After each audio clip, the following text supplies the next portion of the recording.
Put a $20 multi-tool on the table next to a $110 Leatherman Wave Plus. On the two things you actually use a multi-tool for, the wire cutters and the screwdriver bits, the cheap one is the one that got it right. Leatherman charges you around $36 for soft little proprietary bits that snap every few uses, and it won't even cover those bits under the warranty. The $20 tool takes standard quarter-inch bits you can grab off a peg at any hardware store, and its wire cutters pop out and get replaced when they wear down. So no, you're not looking at a worse tool. You're looking at a tool that fixed the two things Leatherman got wrong. Now let me tell you how most people end up here. They go to Amazon, they see the #1 best-selling budget multi-tool, and they buy the Gerber Suspension NXT for about $35. And I get it, Gerber's a name you trust. But that tool is the one I'd steer you away from hardest on this whole topic. The handles come misaligned so the blade slaps the pliers when you close it. The grind is uneven, the pocket clip is garbage, and the cheap cutters shatter. Guys who actually beat on it say it falls apart inside a year. And to be fair to Gerber, their older stuff is genuinely good. The 90s suspension's still running after 30 years. The American-made center drive, real tools. It's the cheap end of the current lineup, that's the trap. The best-selling one is the wrong one. So here are 7 cheap multi-tools that genuinely do the Leatherman job for a quarter of the price, and a few of them you can literally walk into a store and buy. I'm counting down to the best value, and the one sitting at #1 is a $20 tool that one carrier bought after sending $200 of Leatherman's back. I'll get to him. But first, I'm not here to tell you Leatherman is a ripoff. It isn't. What that extra $100 buys you is real. It's just not the tool. It's the assembly in Portland, Oregon. It's tighter tolerances, and it's a warranty most brands would never dare put in writing. That's the badge on the handle and the guarantee behind it. Whether you need that guarantee is the entire question, and by the end you'll know exactly where you land. Because the thing that keeps people overpaying is the fear that the cheap one is junk, and I want to kill that fear with one simple test. It takes 10 seconds in the store. Look at the bit driver. If it takes a standard quarter-inch hex bit, the same kind that fits a Klein Electrician's driver at Lowe's, you're free. You can restock forever. If it takes a flat proprietary bit, you're stuck buying from one company for the life of the tool. Then close the pliers and hold the cutters up to the light. If the cutting edges are a replaceable insert with no daylight gap between them, you've got a tool that cuts wire for years. 2 checks, 10 seconds, done. No sponsor told me to say any of this. Nobody sent me these tools in a nice box. These are just the ones worth your money. Number 7. $15. That's a Hart multi-tool off the shelf at Walmart, and I did not expect to be putting it on a list next to tools that clone a Leatherman. But somebody ran it through a proper bench test against 14 other tools, some of them 5 times the price, and the Hart's blade held its edge better than almost all of them. $15, and it stayed sharp after the kind of abuse that dulled tools costing $80. That genuinely surprised me. But there's a catch, and it's a real one, not a nitpick. The Hart's blade does not lock. In that same test, the blade folded under about 3 pounds of pressure. 3 pounds. So for opening boxes, trimming a zip tie, light stuff, it's a steal. But the second you're leaning into a cut or prying something, that's how people put a blade into their own hand. I wouldn't trust it for anything you have to push on. Buy it as your glove box tool, your junk drawer tool, the one you hand a buddy who's never carried one. It's $15 from a store you're already standing in, and Walmart will take it back if it fails. So the downside is basically zero. Just know what it is. Number 6. Nobody respects this one, and it quietly embarrassed the name brands. It's a Mossy Oak multi-tool, about $24. And yeah, it's a camo hunting brand. Nobody carries one to look serious. That's exactly why it's here. In that same head-to-head test, the guy running it said out loud that he was impressed, that it performed better than some of the more expensive brands in the field. And it was the screwdrivers that did it. It drove a Phillips screw until the screw itself broke, no damage to the bit, and it held on the flathead at a torque that bent and stripped tools costing more than double. And this is the pattern with half the tools on this list. The low price has nothing to do with the tool being bad. This one's cheap because of the camo pattern and the hunting logo on the handle, and nobody pays up for those. The pliers work fine. The name is what keeps the price down. It was also one of the more comfortable tools in that test to actually hold, which sounds minor until you've used a cheap multi-tool that chews up your palm on the 3rd screw. The steel is soft, so I wouldn't ask it to hold an edge for a season of hard cutting, keep it as a utility carry. But for the money, on the jobs a multi-tool actually does day to day, it outdrove tools 3 times its price, and the only thing it's missing is a name you'd be proud to say out loud. Number 5. You already trust this logo. You've got it on a drill in your garage right now. It's DeWalt, and their multi-tool runs somewhere around $30 to $40 depending on the week. I went in skeptical, because I own half the yellow and black lineup, and I figured the multi-tool was just the logo stamped on a generic import. It's better than that. Remember how the Hart's blade folded at 3 pounds? The DeWalt had the strongest blade lock in that entire 15-tool test. It took over 80 pounds of force to fold that blade, more than the $140 Leatherman in the same lineup. If the no-lock thing on the cheap ones scared you, this is the opposite end of the shelf. It also held its edge well for a budget tool, and there's a detail here most people never think about until it bites them. Cheap multi-tools rust because they live in pockets and toolboxes and get sweated on. The DeWalt's coated surfaces shrugged off the rust bath in that test better than tools costing far more, which for a garage and job site tool matters more than another gimmick blade you'll never open. So what you've got is a name you already trust, built solid, locking up tight, resisting rust, for a third of Leatherman money. The steel is decent rather than premium, and it's a little plain, no wild feature set. But this is the pick for the guy who wants 0 surprises and a brand he recognizes on the handle. Number 4. A Leatherman Wave clone you can return to Walmart, and that matters more than it sounds. It's the Ozark Trail Multi-Force, about $38, and it's the one the community reaches for first when somebody wants cheap but doesn't want to gamble. Buying a clone off Amazon has one real risk. If it breaks, you're arguing with a seller in another time zone. This one you bought at Walmart, and Walmart's return policy stands behind it. It's a real Wave clone, outside accessible blades, a full 1/4-inch bit driver, and the tools even swap with other clones. A clone with a safety net under it, which no sketchy no-name gives you. There's also just something to buying it off a shelf today, instead of waiting 3 weeks on a slow boat and hoping the listing was honest. This was actually one of the first tools to kick off the whole clone flood. Once Leatherman's patents on the Wave expired around 2019, the copies poured out, and the Multi-Force was early. It even improved on the original in ways Leatherman took forever to catch up on.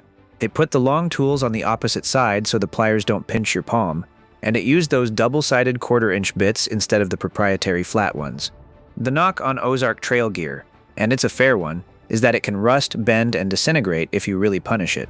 The steel is not the star here. The star is that you can carry a legitimate Wave clone, and if it lets you down, you walk it back into the store where you bought it. For $38, that's a deal AliExpress can't touch. Before I give you the top 3, quick word, because this is where these stop being merely cheap and start rattling Leatherman. Subscribe if you want the real read on gear before you spend, the markup named and the cheaper equal handed over, not the brochure. Alright, number 3. This one shows up under about a dozen different names, and I keep one in my truck.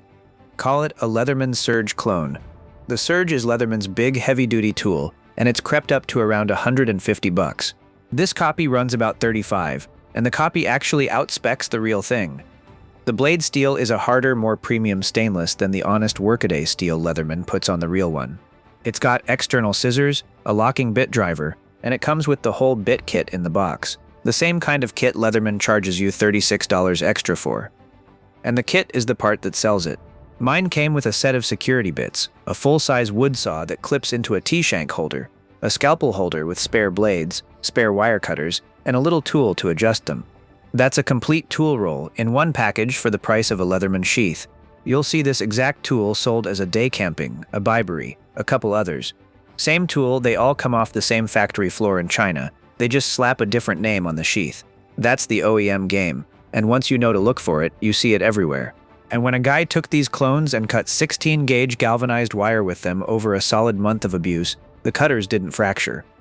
Now, what you're giving up is real. On a genuine Surge, the blade physically can't open while the pliers are deployed. That's a safety interlock the clones don't have. There's some pivot wobble, it's heavier, and there is no warranty at all. But for a complete heavy-duty kit in one box, for about $40 all in, I genuinely don't know what beats it. Mine's lived in a center console for 2 years, and I've asked ugly things of it. And that's the twist for Leatherman. The real Surge actually got worse cutters after a redesign a while back, and they haven't updated the tool in years.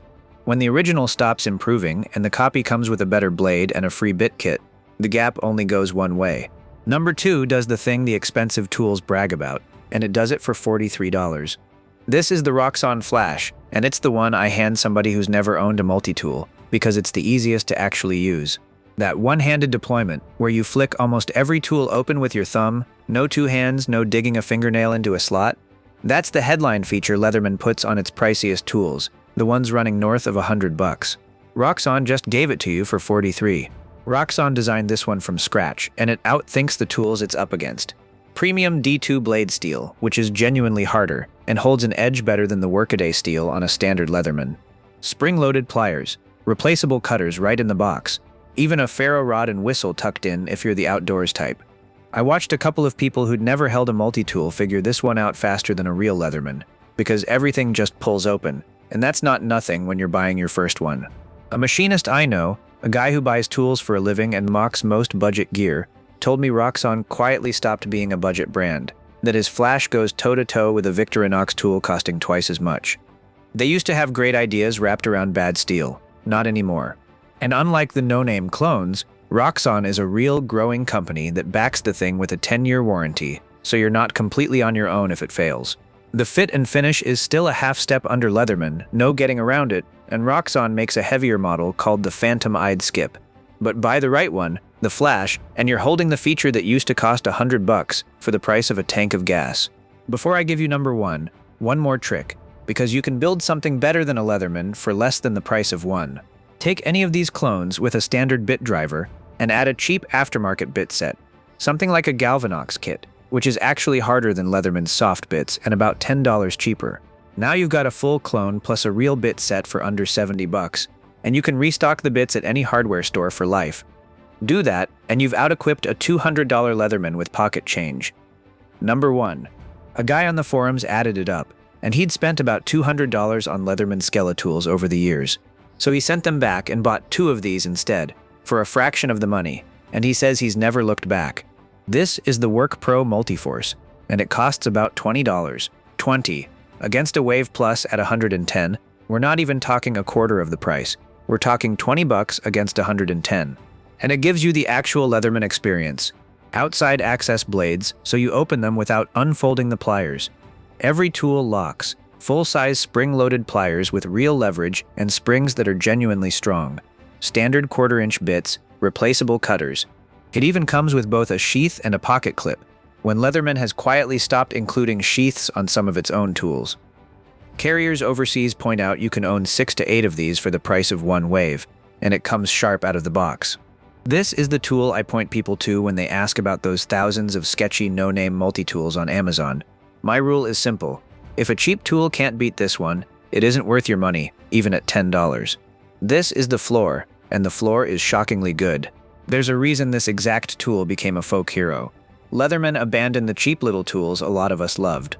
The Squirt got discontinued a couple years back. The Micra's fading. The Wingman that used to be $16 is over $40 now.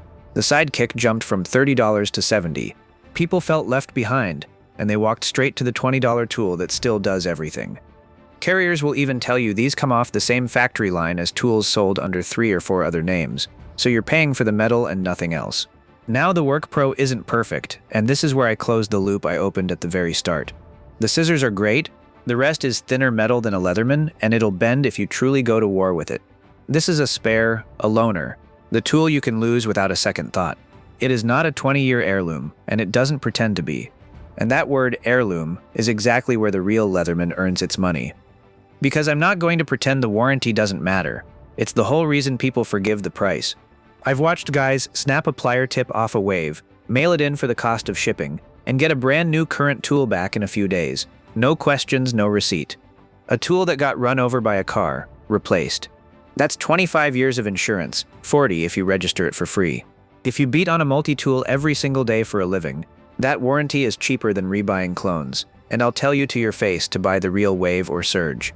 I baby my own Leatherman precisely because it earns that. But most of us aren't that guy. Most of us lose tools, leave them in a rental car, hand them to a coworker who never gives them back.